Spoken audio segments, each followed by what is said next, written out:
We are live. Welcome, everyone, to the Water Wisdom Podcast. You're going to laugh at this. Get your water. This is my cup of water this morning.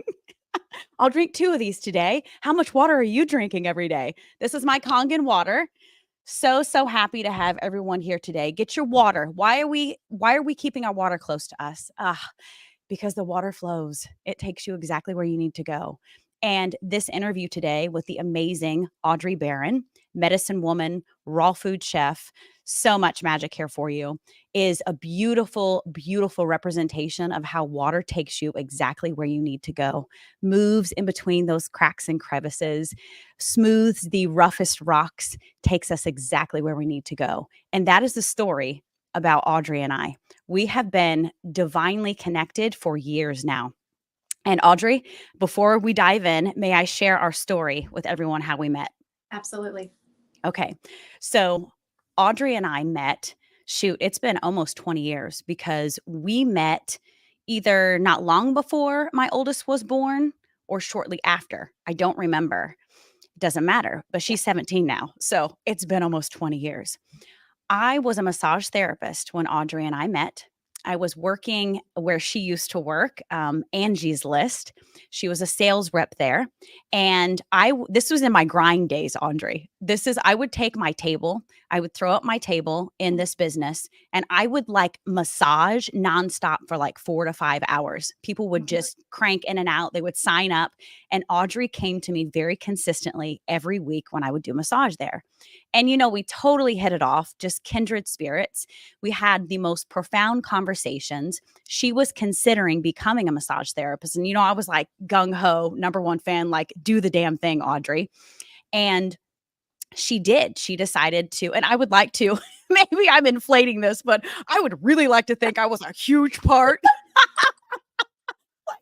It's me. I did it. I was like, Audrey, do it. There's so many doors open for you when you become a massage therapist, and so many doors opened for both of us. What do I mean when I say that? Well, Audrey went to massage school at a local university, and she met Dr. Cecile Locke. Okay, hang with me on this story. Dr. Cecile Locke was my mentor. Like, she was my number one magical medicine woman healer mentor. I literally would not be sitting here before you doing this. Well, maybe I would, but it would have come in a different way if this woman here that I'm interviewing today had not said yes to massage school and had a class with Dr. Cecile. So Dr. Cecile was a guest. She came in to teach some sort of healing modality to the students.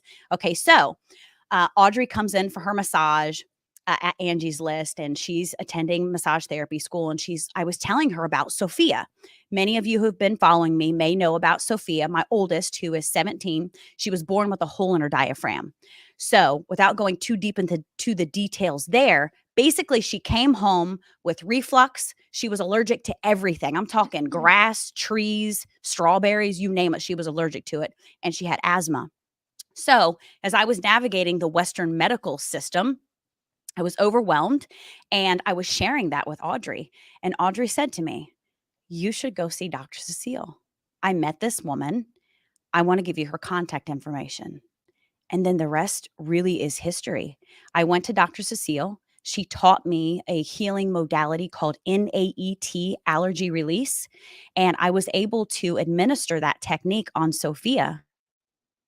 And now Sophia is here today. She does not take any pharmaceutical drugs. She has 0 allergies, no reflux, no asthma.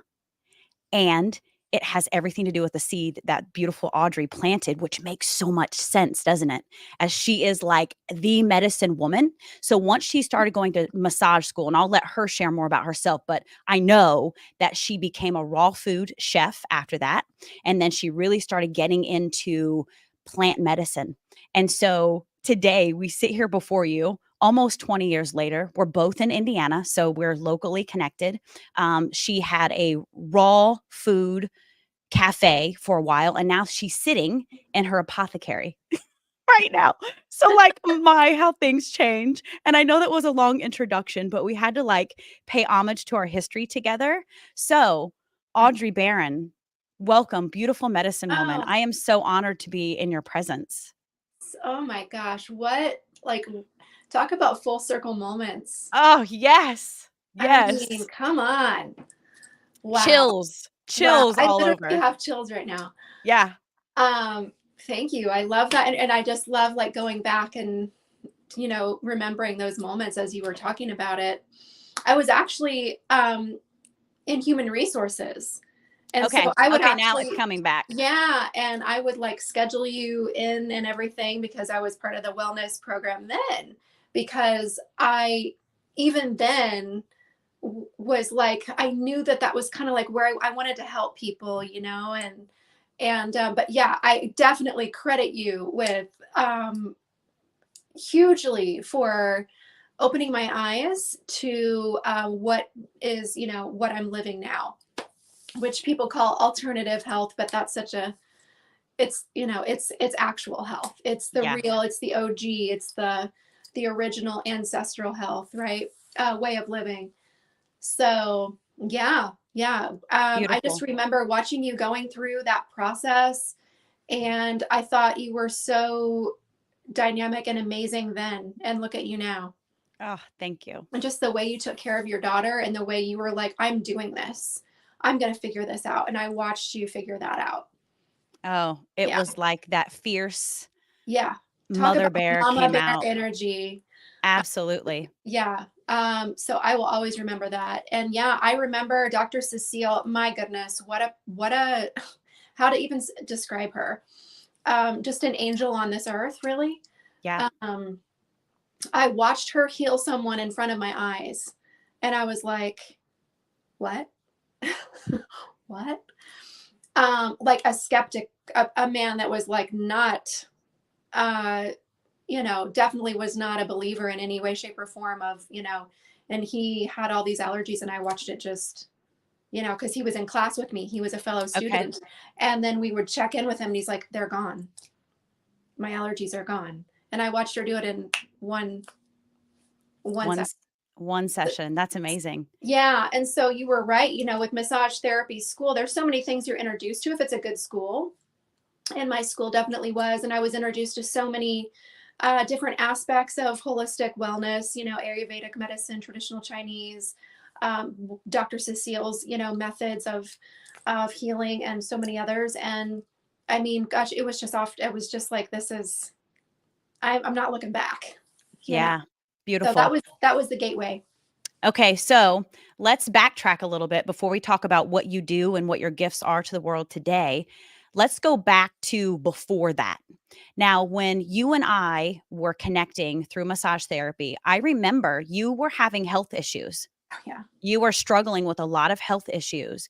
Mhm. And tell us a little bit about that kind of aha moment where you realized that something bigger was going on here, that kind of awakening point for you. Can you share that with us? Yeah, there's not just been one, there's been a Yeah, few, right, many. as it goes.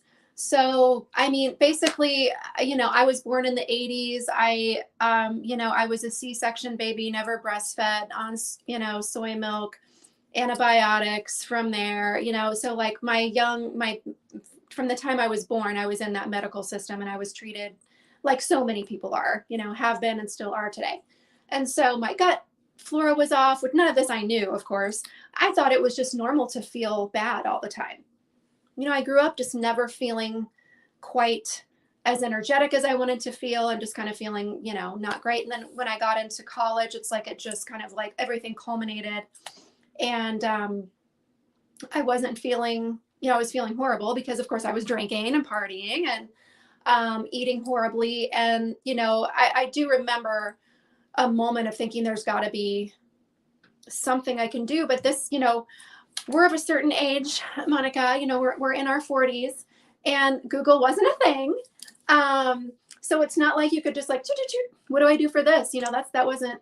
And if you looked on, your local, if you're looking at mainstream media and what they're talking about, really the only thing they were discussing was how to lose weight, counting your calories. And so it was just it was a time of searching for me. And I had a family member who was vegan, because they had a pretty serious health issue. And so I started learning about that and thinking, okay, so they're eating all organic and they're eating all plant-based and they're healing this serious health issue. And so I started looking into that. And there was one day I was sitting there at my corporate job and I'm looking into raw foods because I also had a friend that introduced me to juicing, which was one of my aha moments. I had a juice and I was like, what is this? Like this just feeling of absolute like exhilaration from this just straight nutrition hitting probably in a little bit of my blood sugar going up, from like the carrot juice and stuff. But I felt amazing. And I wanted to know more. I'm sitting there and I find this raw food school. And I remember just thinking, like, this isn't an option. Like, there's no way I'm not doing this. I don't know how I'm going to do this and leave my job. My husband worked for himself. So I was the only like stable W-2, bringing in that stable cash. And I remember going home to him and I said, I'm supposed to do this. I'm supposed to become this chef. And this is in California. I've got to quit my job. And he was like, what? But we worked it out and I quit my job, did the thing, became the chef, and then came back and just hit the ground running and started teaching. Meanwhile, I was a massage therapist, so I had already done that. So I was doing massage therapy. I was chefing, so I kind of had this wellness business going on. And so, yeah. And then one day I was at this wellness center that I worked at as a massage therapist. And I would basically, my chefing was like, I would do personal chefing for people or I'd teach classes. And there was this 2-car garage next to this wellness center. And my friends that own the wellness center, I was like, wouldn't that be cute? Like if I had like a little cafe over there and it's like everything was all in one, wouldn't that be cool? Yeah, that'd be cool. And we just talk about, like laugh about it. But there was this one day when this idea just kind of like went right into my third eye and it said, call the landlord.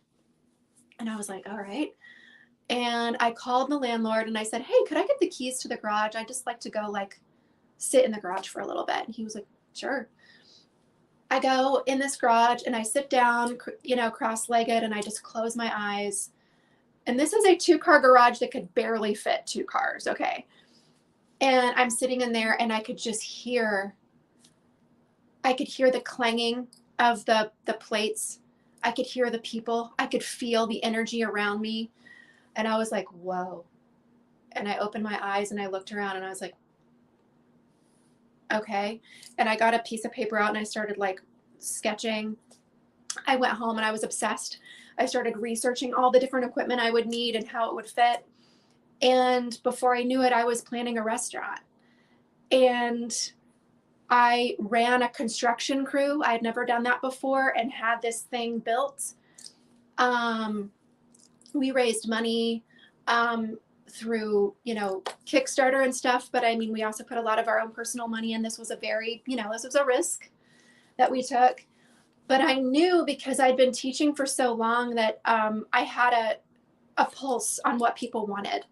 And I knew that the number one question was, where do you eat in this town? And I was also wildly pregnant at this time. I was pregnant at the time of this like dreaming. And then Ezra was born and I'm building this while my baby is not even 1. And it was like the mama bear energy that we talked about, because I was like, I'll be damned if I'm going to raise my child in a place where there's not one place to take him that I can come as a mom and sit and have a smoothie or whatever it is and be completely comfortable with what I'm feeding my child. And so he was my inspiration. So we named it Ezra's Enlighten Cafe. That's my son's name. And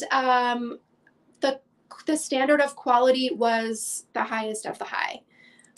So we were all organic. We were non-GMO, gluten-free, plant-based. We started raw, but then we ended up cooking, so it wasn't all raw. But I infused traditional Chinese medicine in there, and we were open for almost 8 years. Closed in 2022, basically because of all the COVID stuff. It was just things changed. Things really changed for businesses after that, and but I want to go back to an aha moment So that's the cafe story, but I do want to take you back because there's kind of an important aha moment in there. Um, in my chefing, I had done some retreats, and I had this retreat partner, um, beautiful Brazilian woman that we did some retreats in Barbados together, and we went to this conference together. And it was a wellness conference in California. And at the time, I had not had my period for almost 3 years. Okay.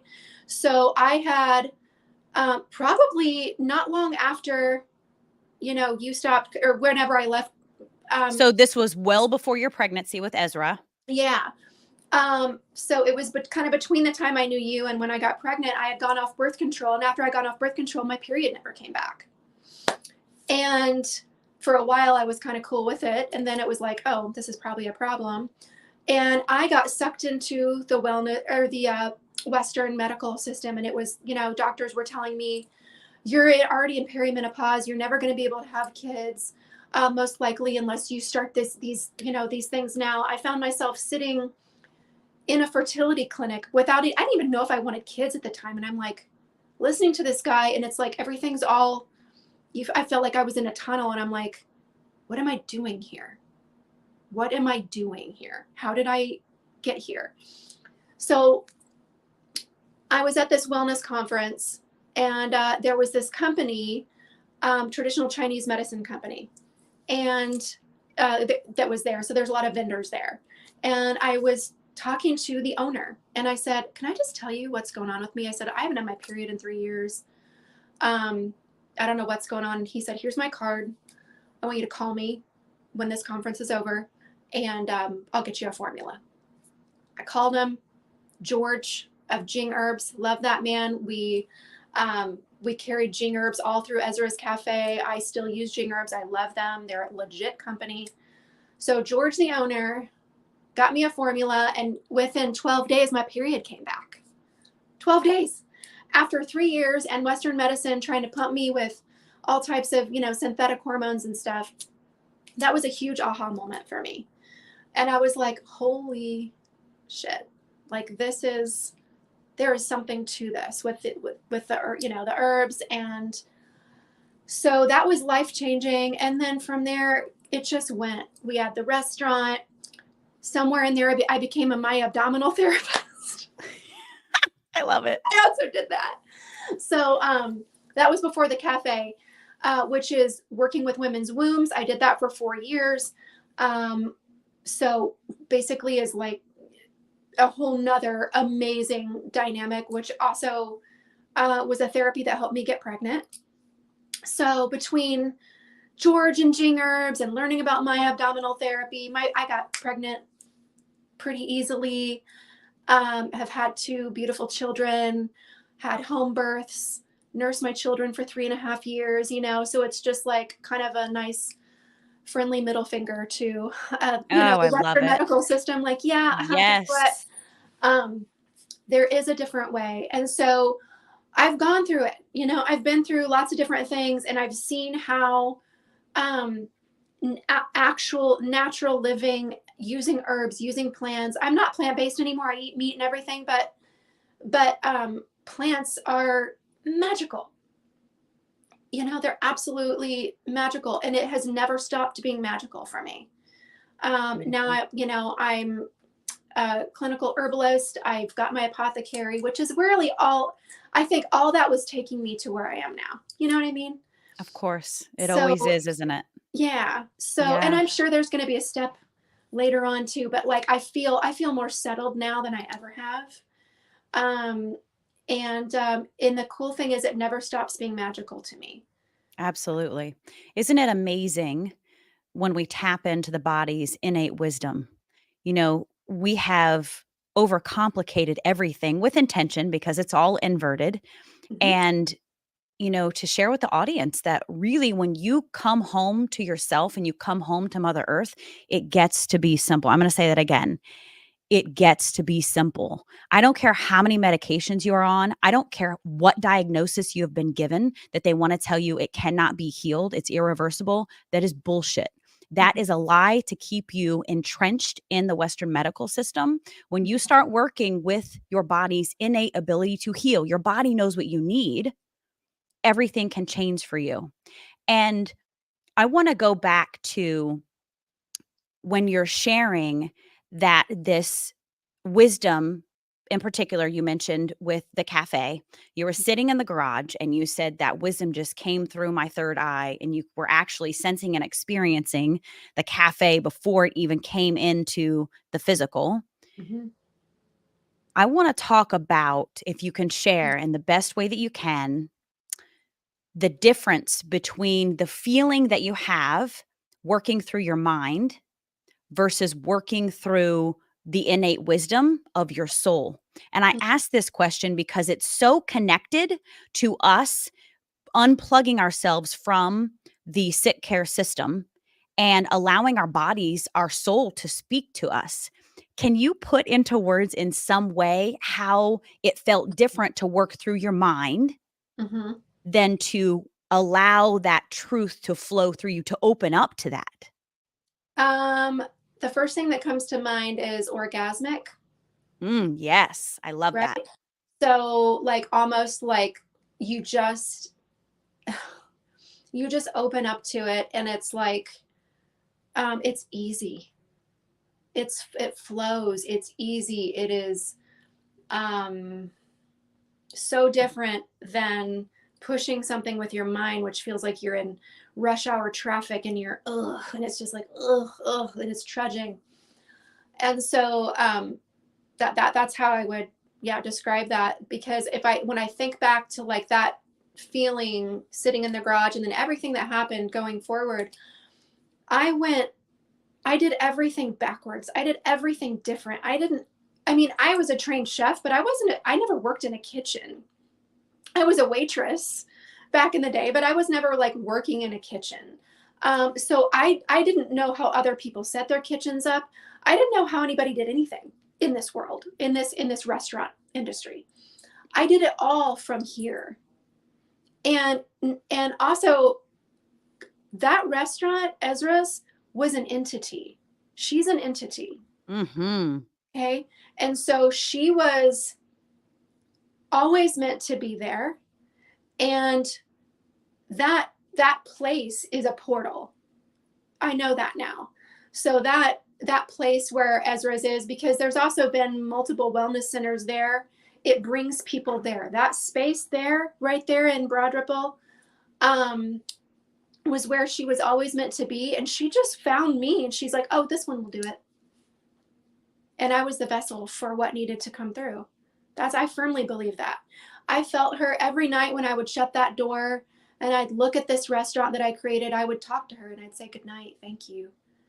And the day that we closed,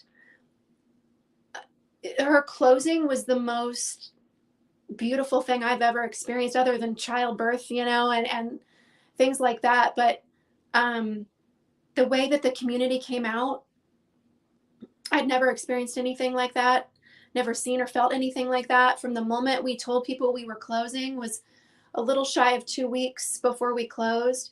Every day was a higher sales day than our biggest sales day, and then it got higher.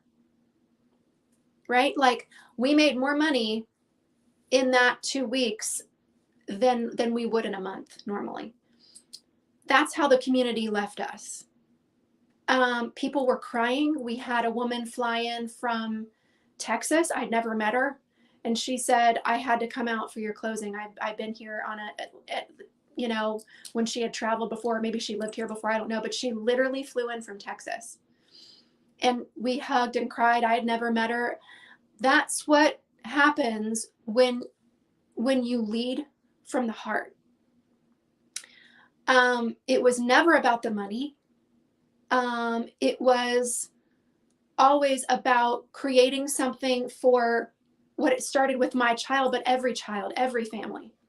We had people that would bring their autistic children or children with major allergies or whatever.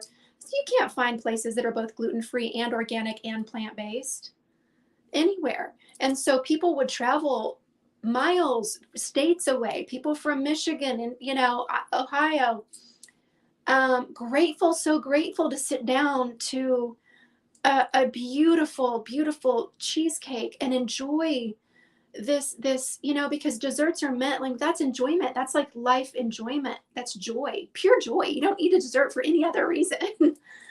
and people who are going through these health challenges miss that. They're missing out on those things. And so it was always meant to be there for people. My goal was always for people to leave feeling better than when they walked in. That was our number one goal always. And we accomplished that. And I'm so proud of it. And it ended the way it was supposed to end, because everything has an ending. Nothing lasts forever, and that's okay. But meanwhile, another little piece of that was that, we were growing food for the restaurant here at this farm for 6 of those almost 8 years. And so meanwhile, I was, during growing the food, I was also growing medicinal herbs because I've been an herbalist for years. And so it was a natural progression into where we are now, which is Wild Moon Acres. So we grow medicinal herbs. We hold workshops. I've got an online program called Medicine Woman I've been running since 2019. So it's all culminated here now. I love it. It's so beautiful. I love what you say about the cafe being like a living consciousness, an Mm-hmm. entity, something that is its own creation. I want to speak to that a little bit Mm-hmm. in a way to help people access that innate wisdom to begin or enhance their healing journey.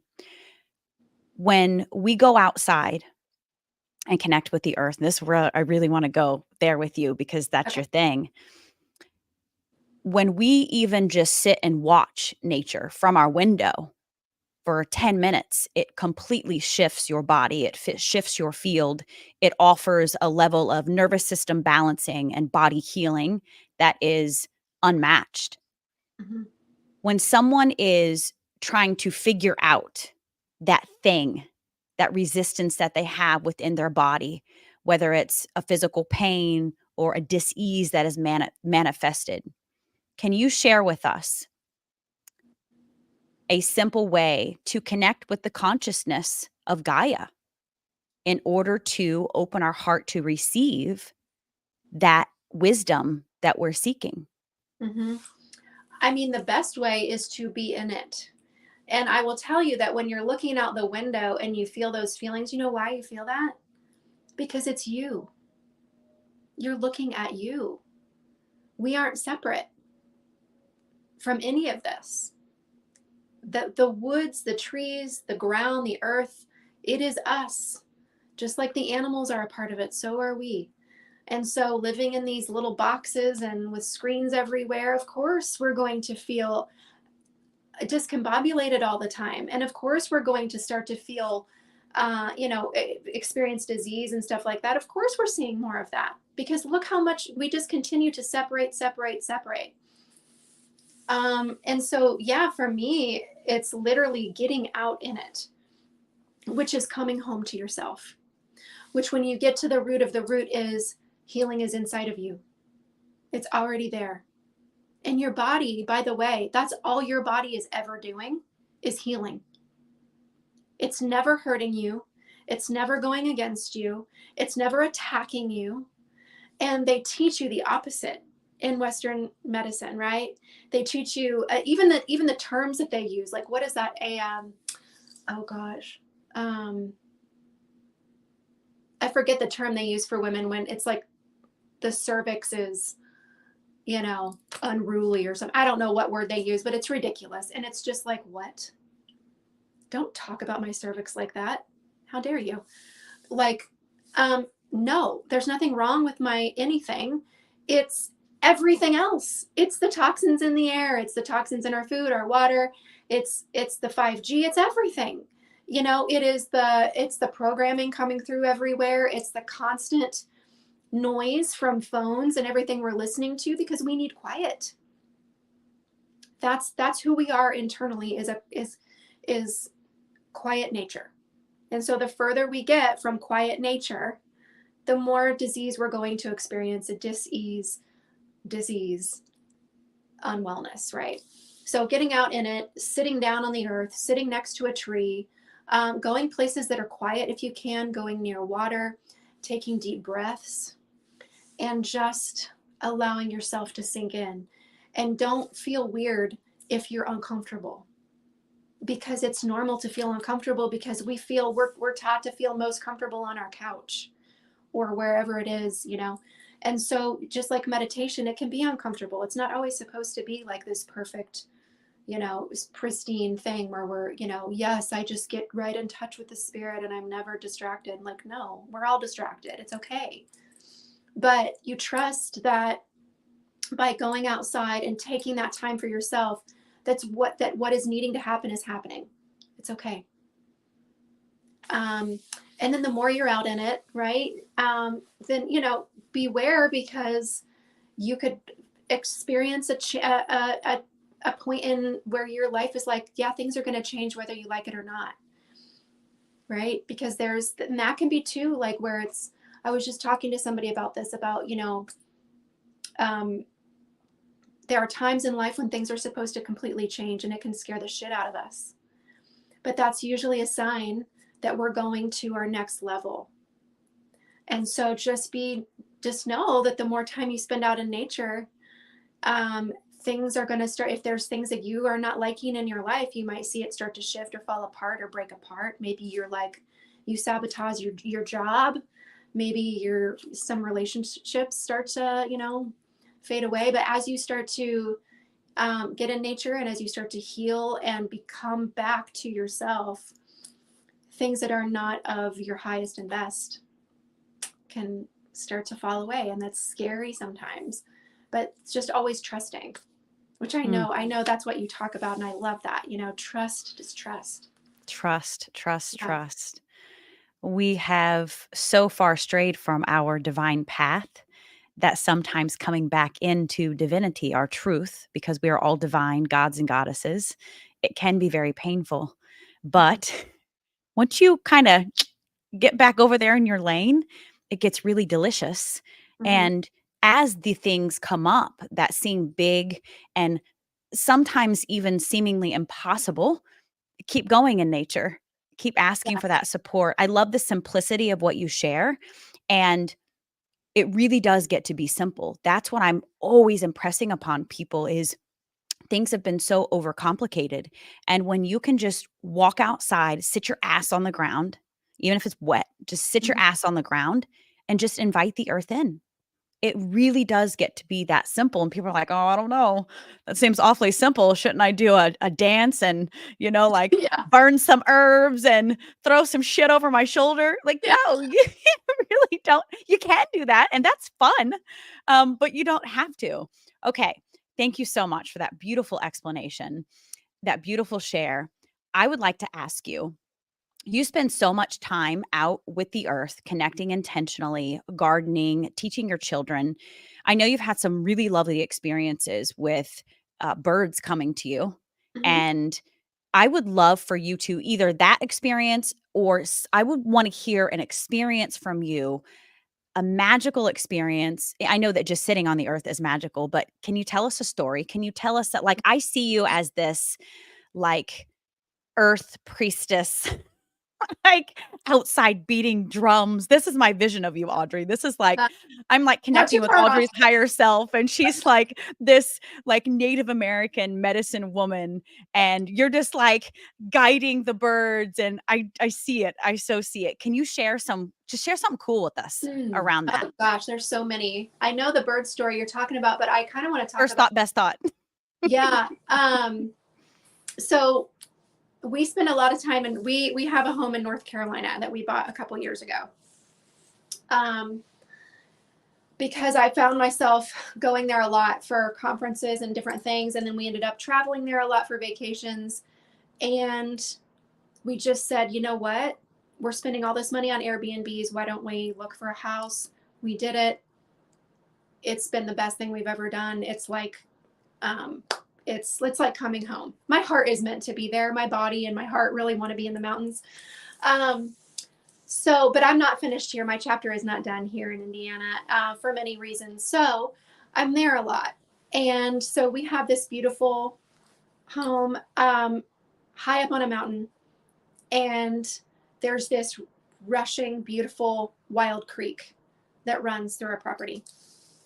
And um, of course, I've explored it so much. You know, I'm out there mushroom hunting. I'm doing all kinds of things. It's just my heaven.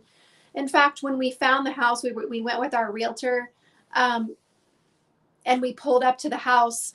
I literally ran the opposite direction of the home. I didn't even care about what the home looked like. I went up to the gardens and I was looking in the woods until finally Sam said, are you going to look in the house? And I was like, yeah, I can, but I know this is what I want. Like, it wasn't even about the house. It was about the land. And which, by the way, is right where, you know, this is Cherokee land, right? So this is where the Cherokee people, you know, they had their villages, and just the energy is so palpable there, and it's so deep and meaningful. And I feel it when I'm there, and it's just, my nervous system just goes. So one day I am exploring, looking for mushrooms, reishi mushroom, which I'm sure you know about reishi mushroom. A very, very magical mushroom. So I'm out there foraging for these mushrooms, and I'm, you know, walking through the creek, and I find myself on the opposite side of the creek, which is very steep, and I hadn't been up there that much. And I get to a point and I'm like, I'm feeling something here. And I'm like, I don't feel like I'm supposed to go over here. And I was like, all right, I'm feeling like just some kind of interesting energy. And I come down to, we've got this kind of cave, and I'm under the cave, and I'm like, okay, am I okay here? Am I okay here? And I get to this point and I stop, and energy tells me, get your feet in the water now. And so I've got these hiking boots, and I'm just like, I'm undoing my hiking boots. It's kind of cold, you know, the water's frigidly cold. And I'm like, okay. And so I get my hiking boots off, my socks off, and I put my feet in the water. And she says, get your hands in the water. We want your hands. We want your feet. I said, okay. So I put my hands and my feet in the water, and I could feel what was happening. They were reading me. The earth was reading me. And all the elementals, all of, which is our fairies, it is everything, it is the Bigfoots, it's everybody that lives out there, was reading me. And the water is the current from which they read. And I knew it in that moment. And I said, it's okay, I don't have anything to hide. You can read me. And I just did that. And I knew that it was for them. And it was like, it took a while. And then it was like, okay. And so I, you know, slowly put everything on, and I said, I'm here because I love you. I'm here because I love this place. I'm not here to extract from you. And when I harvest, it's because I'm taking these things to help people. And I don't ever want to harvest too much. Please let me know if I'm ever, you know, overstepping. And I just had this conversation, and it was just one of the most magical moments I've ever had. And then the next time, so I was by myself that trip. And then the next time we came back with the family, it was warm. And there's this place where it kind of pools, and it's like probably 3 feet deep. And Sam and the kids, you know, we're getting wet, and we're having fun, and we're hiking. And Sam's like, I'm going to take a dip, because he always does. He's just like, I'm going to take a dip in whatever water there is. And so he's down to his boxers, and he's in. And Ellie's like, me too, you know. And so Ellie's got her clothes off, and she's in. And I was like, oh, I'll just put my feet in. And it's like, that's just something, I don't know. It's like, for so long, I hadn't let myself just be fucking wild, you know? And I was like, watching them having fun, and Ezra's kind of iffy too, but he's kind of in there, and I'm like, what am I doing? And I just said, I'm getting naked. And I took all my clothes off, and Ellie was like, Mama, yay! And I got in that water and it was so uncomfortable and cold, but I was just like, screw it.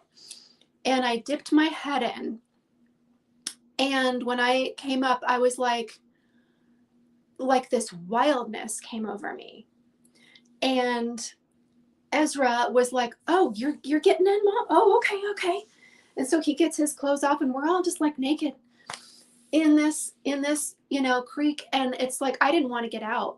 And before I knew it, Ellie and I were rubbing mud on each other, and we're just like wild, Amazonian women in this creek. And it was like, that's where Gaia will take you, is my point, if you allow yourself. And even me I still do, I still have blocks to my wildness. I'm not fully wild woman that I want to be. There's still blocks that I have too, but like that was a block of like, why am I being like, oh, I'll sit back, I'll be, sit and watch everybody else, whatever.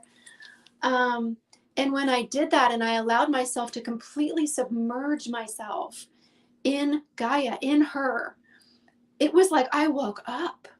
I was fully awake, and I was just like, it was one of the most, it's one of those moments you'll never forget. You will die on your deathbed with that moment seared in your brain.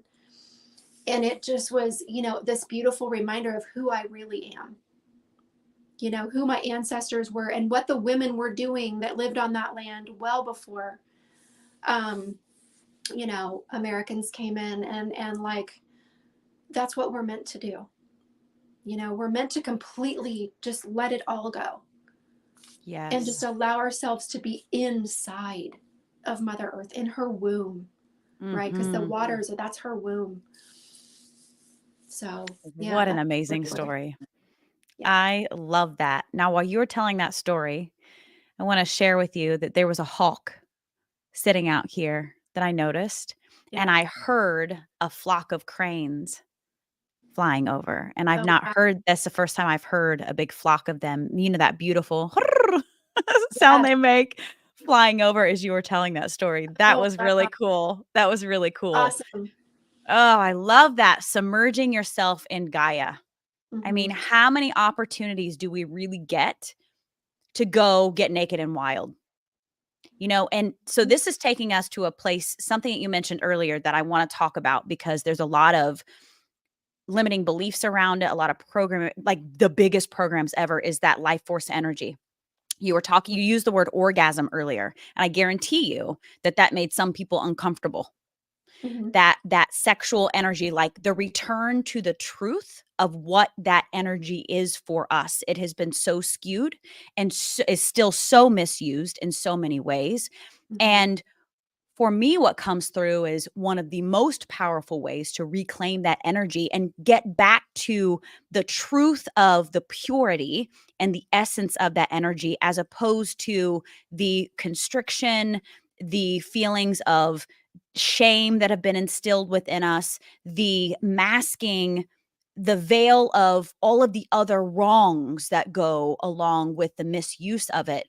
That getting into nature, and not, you don't even have to set the intention like restore my sexual energy. Just going, that restores it. It delivers that truth to you. What I'm experiencing now as I'm going through a deep womb healing is when I have the feelings come through, I'm experiencing the feeling from a different place. In the past, I would feel this cloud of like shame. And when you truly start to experience that life force energy, that Kundalini rising, right? Mm-hmm. That creation energy move through your body, the purity of it, because you've returned to the knowing subconsciously. It's not even a knowing necessarily. You get to that place where you have the feeling, that orgasmic rush, and it's not even like that pinnacle orgasm that you think of in like 3D sex. It's not that. It's so much more. It's so much more expansive. But like, I'm talking to all you right now. That's the goal. That's the pinnacle. That is where we are. That's what we're moving toward, is reclaiming that, because that's our number one superpower. and you connect with the earth and submerge yourself in the earth, and she will show you the way. You didn't have to know where you're going, how you're going to get there, what it entails. Just get outside in the mother nature and let her show you the way. Let her activate that divine genome within you. And so, gosh, I mean, you are so activating. You are so activating me right now with your stories. And just that story alone activated something within all of us. It's always a transmission, right? Well, and think about what the orgasm is. That's the source of all life. Right. Right. So, and look at it's always fascinating to me to look at what society is saying about the most sacred things. What are they saying? What have we been saying about sexual energy since what? I don't know, the 60s, 70s? It's being bastardized, with pornography and all the things, and the way that it's portrayed, the way, look at our music industry, the way women are portrayed, like all of that, you can kind of see how they use the most sacred thing, bastardize it to take the sacred from us, because that's power, right? So like, whether it's done on purpose or not, I don't know, but it's like, that's what it feels like. It feels like, everything that's truly sacred, nature, but forget it. We're going to mow it all down. We're going to like basically separate people from nature as much as possible. Human connection, look at what's happened since 2020. People, barely looking at each other anymore. People ordering their groceries now. Look at all the things that make us deeply human. I just wrote a little thing about hands, and how using our hands are so vital to the human being human. And that, it's being taken from us with, like, even just look at what our kids are learning in school. They're learning on iPads. They're not writing anymore. They're not learning cursive anymore. And there's that really important brain connection to when our hand is writing. The way that we learn something isn't the same as when we see it on a screen. So there's just a lot of things like that happening. But going back to the orgasmic energy, reclaiming that, especially as a woman, but also for men too, because men are not left out of that conversation of being, of things being taken from them, their power, the power of a man. But specifically for women, there's so much power in that. And I know that so many women have stories and experiences of trauma that are connected to our sexual energy and to our wombs. And it is just vital to find healing in that way, no matter, in whatever way feels best to you, whether it be going to a therapist, going to a abdominal therapist, going into the Amazon and doing, a ceremony or whatever it may be, or just sitting on the earth and literally, for years, I just talked about this. Yeah, that's funny. I was just talking about this with somebody yesterday. When I wasn't having my period and I was being told all those things by Western medicine, I would literally put my hands like this and I did yoga all the time at this time. Whenever I would lay down in Savasana, I would put my hands like that over my womb. And I always put my hands there in every Savasana. And I would imagine golden light, healing light. And I would just say, thank you, I love you. Thank you, I love you. And it's talking about womb healing. I know we're going all over the place, but like, it's as simple as just talking to her, but when's the last time you spoke to your womb? When's the last time you checked in with her and said, how are you doing? Thank you. Thank you for all you do. Thank you for all you've done, especially if you have children. Thank you. Thank you for that. Because our body is us. We are our body. Our body hears our thoughts. And of course our words too, but even our thoughts. And so if we're mad at our uterus for having cramps or whatever it may be, just remember that it's your body is never fighting against you. She's doing her best with what she's been given. She's speaking to you. Yeah. Right. And so it's the beautiful shift when you get to that space where your body is no longer speaking to you through pain, but right. through bliss and orgasm, Yeah. right? To really access that full on life force energy experience to flow through you. And one of the most important things that we can do is look at what we put into our bodies.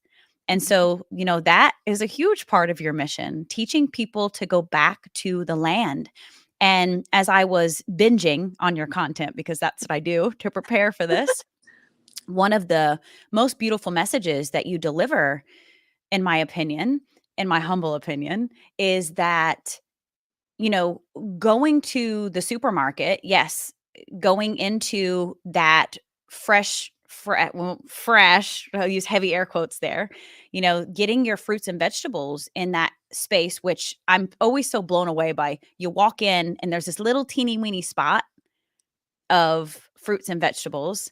And then the rest of the grocery store is just loaded with crap that your body doesn't recognize. And to have the vessel that can hold the frequency, right? Because as we're talking about this expansion journey and recoding our bodies to actually access that life force energy, that sexual energy as individuals, and then we get to come together in divine union, and then some real magic happens, which you have experienced throughout your life, that we've got to fill the vessel with high frequency foods that carry light. And there's a huge difference between even buying an apple at the grocery store and getting an apple from the land, like going to a local place and accessing that. So will you speak to us a little bit about the power of growing your own, you know, even just a little pot of tomatoes, something that you can Yeah. access from your backyard, the power of that? Oh gosh, I mean, it is one of the most fulfilling, satisfying things, that a human can experience. And that's ask anybody, ask any gardener. Once you're a gardener, you're always a gardener, right? It's not like people are like, oh, I did it, I'm done. That's pretty rare. Most of the time somebody starts gardening, that's going to be a part of their life forever, because it is so it feels so natural, because again, what is it? You're just coming home to yourself. You're coming home to what our ancestors have always done. We've only had grocery stores in the last 100 years, right? And look at all of human history before then. It was always local, or maybe sometimes traded, but you know what I mean? It's like it was always close to the land. And so, yeah, it's one of the most powerful things that you can experience. One of my favorite books, did you ever read the Anastasia series? I did not. Okay, well, I'm sorry. It's called the Ringing Cedar series. Anastasia is the main character. Oh my God, it's hard to find now. But if you can get your hands on at least that first book in the series, it's one of the most life-changing books I've ever read, and I've heard so many other people say that. What is the name of it again? It's the Ringing Cedar series. It's about the cedars in the taiga forest. Anastasia it's like a kind of like a fairy tale, because Anastasia, they like made a cartoon about, it's like a Disney movie. It kind of stems from that just a little bit, from the story of Anastasia, who was kind of like a fairy but real in the forest, and she would speak through the trees. And there's a real, these trees are real, and it's a real energy that these cedars will, once they get to a certain age, they have this direct connection to source, and they ring. It's like a ringing. But so part in this book, she talks about the power of growing food yourself. And I love this, that she says, when you're going to plant something, that you take the seeds and you put them in your mouth, and you hold them in your mouth for a certain amount of time. And during that time, the seeds are downloading your DNA. And they're like, and they're downloading all the stuff in your body. They know what you need, what you got going on. And then you take those seeds and you plant them with care. And she said, if you grow, like say you grow a cherry tree or something, if that tree gives you one cherry, that's the one cherry that you need. You don't need to worry about the fact that you didn't get a bowl of cherries or whatever it may be. Maybe it's a tomato plant and the tomato gives you one tomato. You eat that tomato with gratitude and love, and you trust that that plant has given you everything because it knows exactly what you need. It read you. And I will never forget that. And so I carry that through And I often think about that, and I speak to my plants and I love them and I check on them and I care for them. And so when I receive something back, this isn't just a throwaway thing. This is a plant that I love. I had a tomato plant last year. I have never in my life had a plant give so much. I was just in awe, and I would just come out and I would praise her. I would say, "Look at you. Just look at you. You are a goddess. Look at you. Look, you just keep giving and giving and giving." Like, and it's like, I swear to you, the plants, they want that just like humans do, just like our animals do. Think about your cats and your dogs and how they love little scratches, and they love, so do the plants. That's been proven. They've done studies. They can hear, they love classical music. They feel your energy. They give more when they feel loved. And so, yeah, when you have a garden and you've been loving on that, and it gives you food back, are you kidding me? There's the medicine is in the connection. So, Oh, I love that. The medicine is yes. in the connection. Yeah. Oh, And the same thing with your medicinal plants. All of this I grew myself. All of this we grow. We don't make medicines unless we grow it ourselves.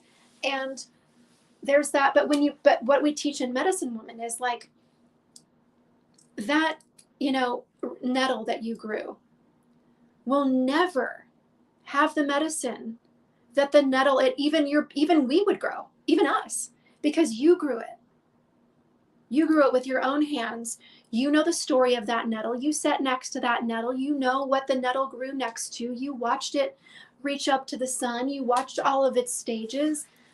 Your hands were the ones harvesting it. You're the one who got the stings from the nettles. You remember drying it. All of that, and the stories of all of that go into that medicine.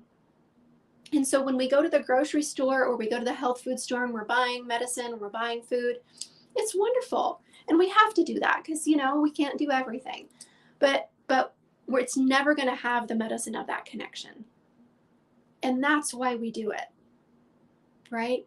And also, not to mention, it's just healing. I mean, being in the garden is like a one-stop shop for human healing. You're getting the sun, you're getting the microbiome benefits of touching the soil and everything that comes from that. You're getting the outside air, you're getting the movement, and you're getting the food. I mean, come on. It's like, and we're comparing that to going to a doctor and the doctor trying to figure out how to heal a symptom and never looking at the root, when so much of what we're experiencing health wise can be healed through literally just letting go of the stuff that doesn't serve us and getting back to the land. So, yes. So yeah, powerful. So yeah. powerful. When you talk about that one cherry, knowing exactly what you need, this is the trust piece, right? Trusting that what you need will be provided for you. You get Mhm. to plant the first seed, lay the first brick, and then source matches you, times 10, times 100, making the small incremental changes. Mhm. And I see people sometimes go into overwhelm around once they realize that there's more going on here and that it's all inverted, you can tend to go down the rabbit hole. Or if you realize, okay, this herb will help me with this, and this herb will help me with this, and you can become very overwhelmed with that. But to really just, like you said, drop into your heart, it's all heart, breathe through it, connect with the trees, sit in the silence, and the path will be laid out for you. There's no more efforting here. That's what we're Mhm. learning. And that's what nature teaches us, right? Nature never rushes, but it's always accomplished. Always. Exactly. And if you Yeah. feel, yeah, if you feel the efforting, you know, um, just recognize it and let it go. Just recognize it and let it go. Mhm. I didn't Mm. get here. I mean, this is 15 years in the making. Like, and so it's common in this realm with, or, for people to be like, oh my God, I want to know everything. No, you don't, because then you miss on the journey, Yeah. right? You don't want to know, you don't want everything to be downloaded at one time. Yeah. There's a whole journey that I took that is, I wouldn't trade for anything, Mm. you know? I love it. I love it. Okay, we're just about at the top of our hour. I want to share a couple things with you. The first thing is I have a guide, and her name is Allie. And I don't know how I know her name, or she's seventh dimensional. She's Andromedan. I don't know how I know these things. I just do. I just do.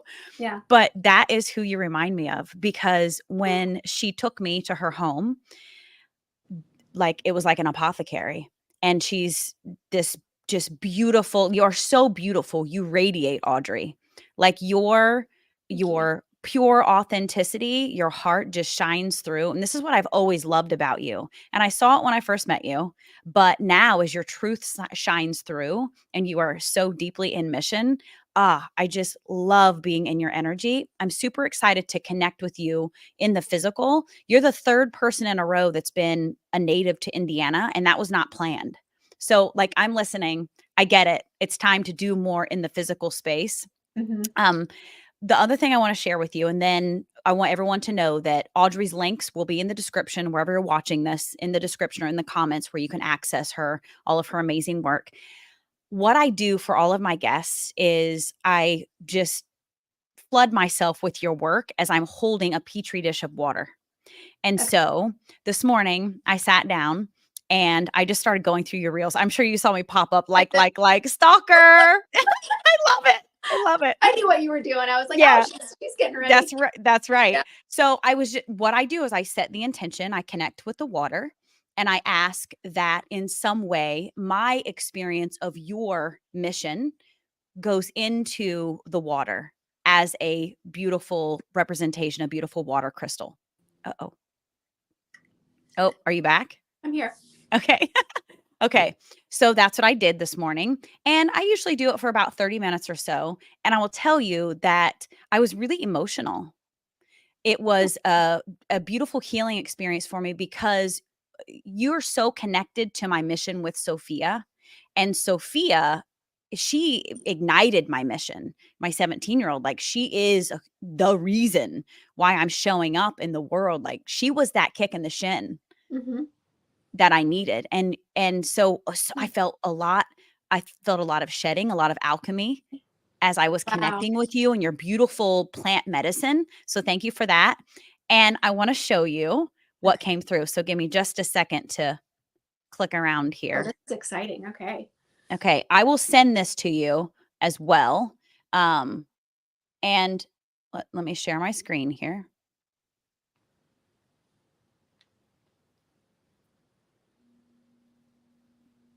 Okay, can you see that? Yeah. I'm gonna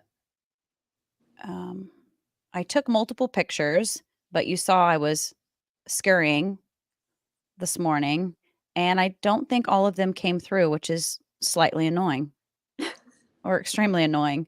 Okay, so so this is the one that we've got to work with. I want to zoom in on it a little bit more. Did it actually zoom in? Let's see. Yeah. Okay, cool. So, do you see, how cool is that? Wow, that's really cool. What do you I see? I I see a wolf. Oh, I see. You know what else I see? I see an owl. Do you really? I do. I Oh, see an owl, like, at the bottom, I see a branch. I see the tail. I see the ears at the top. okay, Uh, that's what I see, but it came through as a wolf. yeah, I see a wolf too. Oh, wow. Isn't that beautiful? That is beautiful. And you know Ah, the story with the owl. I know you read that. yeah. Yeah. Yeah, so the owl story, can you tell us a I little can bit tell about that. that before we pop off? Yeah. So, there was just one day I was driving. So the farm is like 3 minutes from where we live, and there's a pretty busy road that we're on. And Sam and I both, my husband, were driving to the farm. He was behind me, and we were both driving there in the morning to do something. And as I'm driving, I look over. I'm always looking for birds. We have a lot of hawks Yeah, that are around, and I connect with birds. Are my, if you could call it a spirit animal, they come to me. me And too.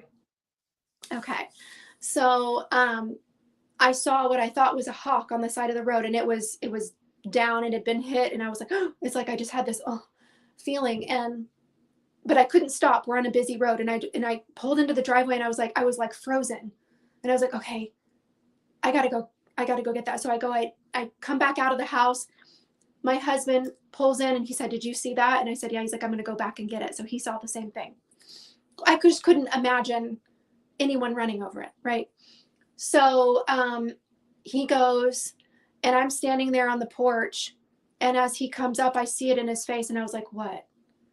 And he brings, oh, I just want to cry. And it was an owl. And I was just like, oh my God, it's just like how heartbreaking. So I hear these owls out here, and I've wanted to see one forever. I'm just like emotional over it. And I've not gotten to see one. And my husband saw one. My son got to see him or her. And I was like, oh, why won't she show herself to me? I was like, I want to see her so bad. And I had just been feeling that so deeply, like I want to see this owl. And I had a dream about it. And then he brings to me this owl that had died probably 3 minutes. She was warm. And I was like, you've got to be kidding me. And I'm just like in awe. I couldn't believe I'm sitting there looking at this owl, and I'm just like feeling her and petting her. And she's just so soft. I had never felt anything so soft in my life. Ever. I don't care. Rabbit, baby, it did not compare. And she's got these beautiful, strong talons. Huge. They were like the size of like the biggest cat you could imagine. It was like I couldn't have imagined that I would ever get to see an owl up close like this. And it felt like a gift. It was sad, but it was like, this is a gift. And I don't know, for the fact that it happened a minute probably before I saw her. It had just happened because we have cars racing down that road. She would have been hit like that. So it's like this happened so serendipitously that it was like so that I would find her. And that my beautiful, white horse husband that he is goes and gets her for me and brings her to me as he does in life. And that we just, my assistant was here and we were just in awe, and we was just very sobering. We were just very sober and quiet. And I said, well, we're stopping everything and we're going to have a ceremony for her. And so I went out to the garden and I just took the time to create the most beautiful nest for her out of all the different plants that we had. And this was, this was in fall, so that we still had beautiful flowers. And so I laid her, in my basket, and I just took this time to just lay the flowers. And we have what we call our mother tree here, which, by the way, is a beautiful book if you've never heard of it, Finding the Mother Tree. But, there's the thought of whatever plot of land you're on, there is a mother tree. She's the mother of them all. She watches over them all. She sends nutrients when needed. She watches over. And we have that tree here. And so I just knew. I said, well, she's going to be with the mother tree. And so we took her, to the base of the mother tree, and we said some prayers, and I put my hand on her. And I didn't take any feathers. My husband wanted, he's like, should we, and I said, I can't, I'm not going to take her feathers. And I knew she'd be gone. We have coyotes and all that, and she would go back to the earth. And she was gone the next day. Not a trace was left. Not a feather, not a trace. But we laid her at the base of the mother tree as a beautiful offering to both the tree and to her. And it was just a blessing for everybody involved. But the most interesting thing was that came at the heels of just a few days prior, a bird at our house in North Carolina had died at our doorstep. I came home from a women's circle. My neighbor was doing a women's circle. I walked home, and there was this beautiful bird had just died at our threshold. And I took that bird to the base of a hawthorn tree that I harvest from. And so that was a profound experience. And then I come home to this owl experience.